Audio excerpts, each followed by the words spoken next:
The word jihad is mentioned in the Quran about 41 times. The words mercy, peace, and compassion are mentioned about 355 times. Yes, come in. Come on in, Riaz. Sit down, please. Contrary to popular belief in most Western cultures, Islam is a religion that preaches peace and tolerance. Yes, Patricia.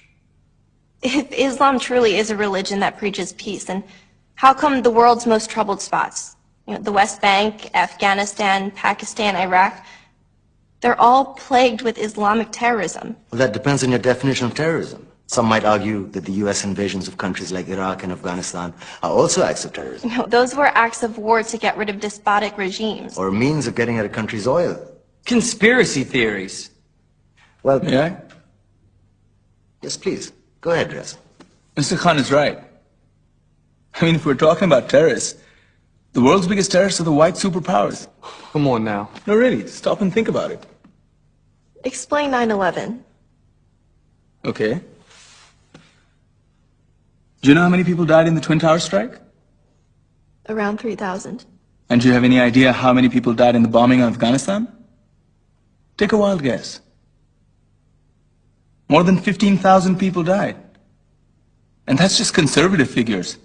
About 50,000 tons of explosives were dropped on innocent civilians.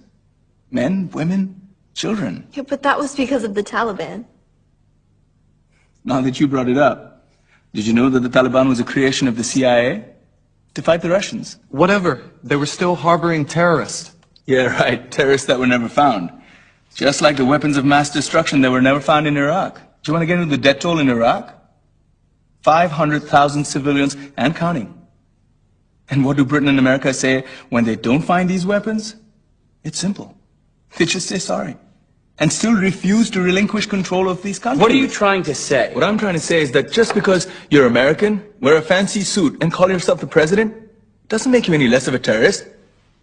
I'm saying that if you don't stop meddling in other people's countries, you will face a backlash. If Muslims like you feel that way, then why don't you get out of our country? We will. As soon as you promise to leave ours.